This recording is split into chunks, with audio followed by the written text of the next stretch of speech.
Sega challenges you with the ultimate video game, the Sega Master System, with twice as much memory Dad? as any other video game. Advanced video technology like scrolling backgrounds, graphics in 64 colors, digital sounds, and light phasers. Fresh! And you can add to the excitement with sports pads, control sticks, and the first video games ever in 3D. Sega's the one. The Sega Master System.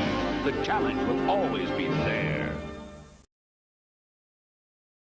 Okay, so video 2 of the Sega Master System collection.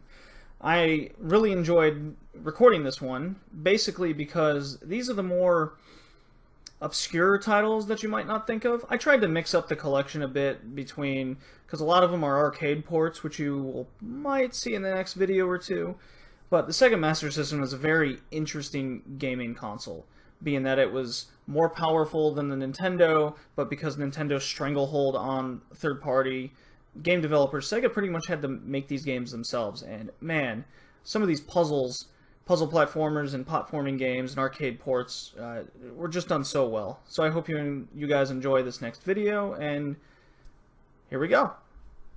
So the first game to talk about in this session is Aztec Adventure. Now this one's a strange one for sure. It does pique everyone's interest, or at least mine. You play as a person named Nino, an adventurer who must traverse a maze in search for treasures of some kind, and it all kind of is based off this setting in an Aztec sense. The game is very simplistic, in which you have a throwing weapon. It's simple, and you can get a variety of other in-game weapons ranging from fireballs to arrows. You even get a tornado and bomb at some point.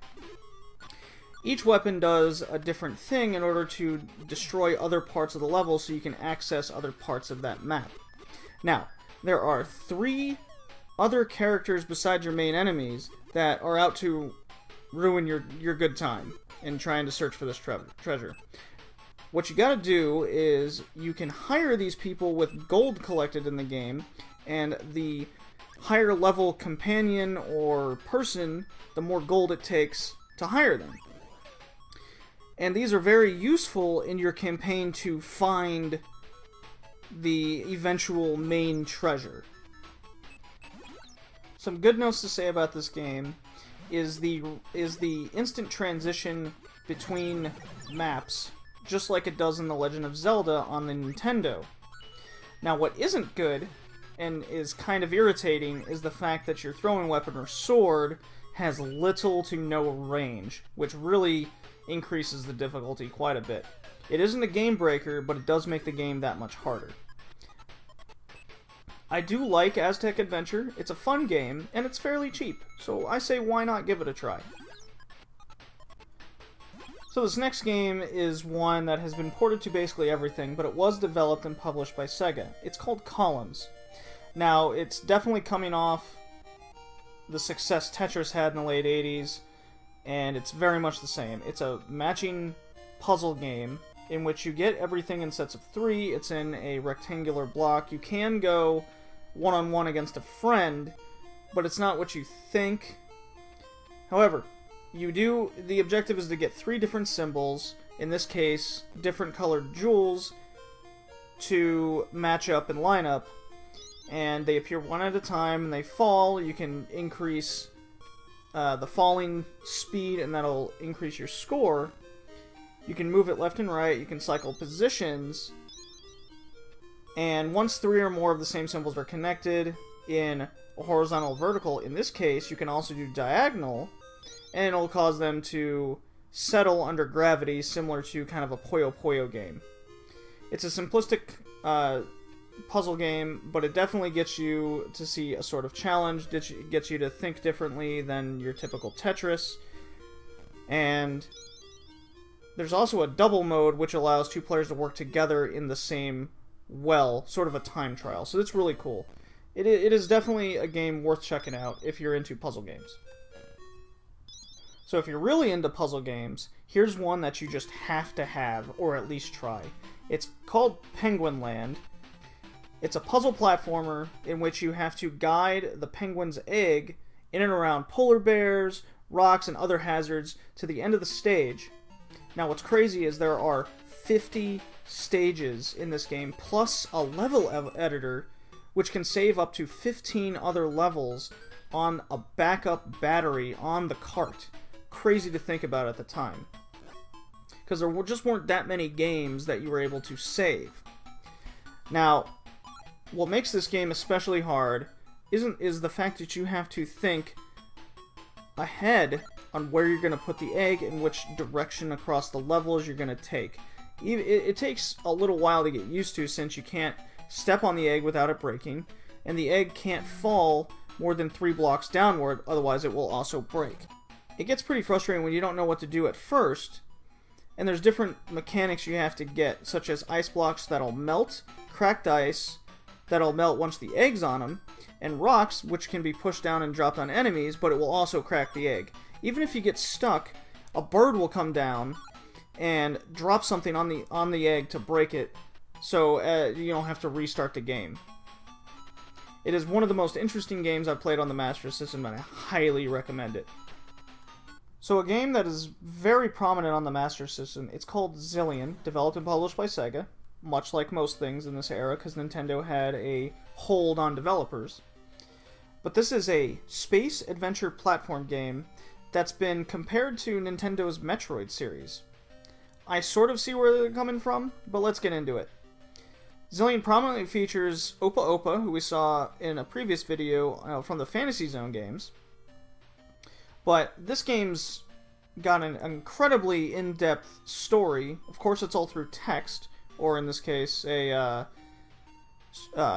manual that comes with the game, in which the White Knights, a peacekeeping force in the planetary systems, are on a mission to destroy this evil entity called Noza, which was actually misspelled from Norsa in this American version. Anyways, you're off to Planet X. Of course you are.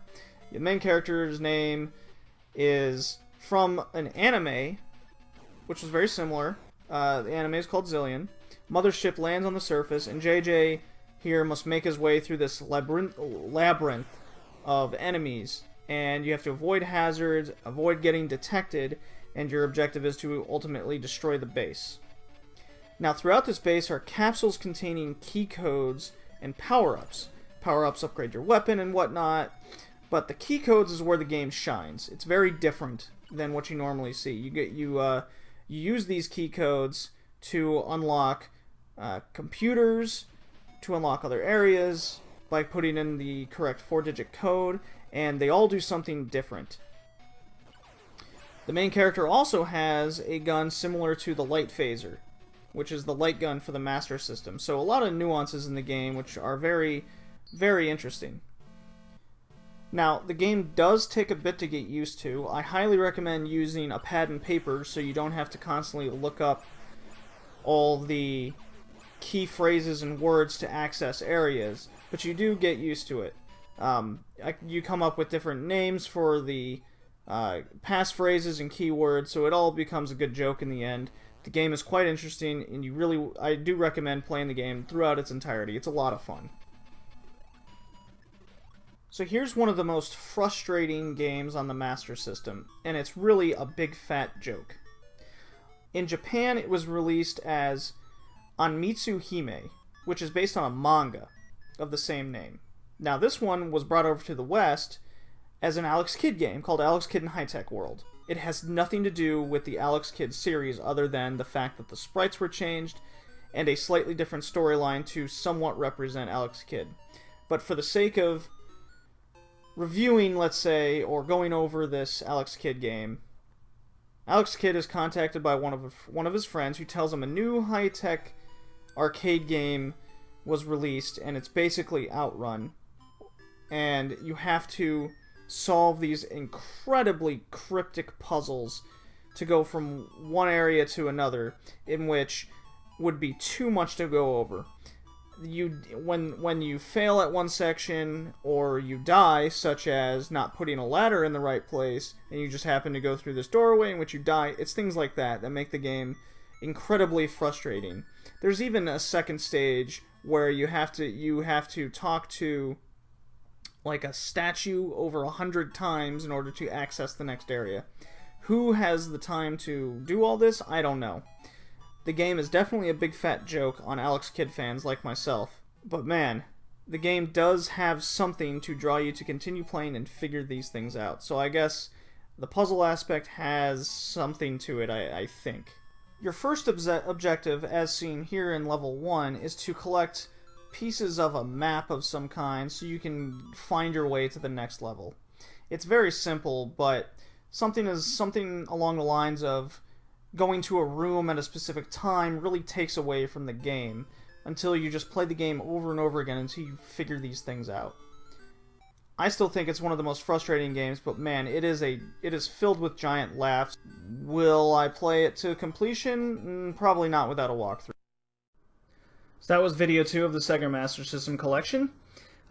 If you're looking for a frustrating experience, Alex Kidd in High Tech World.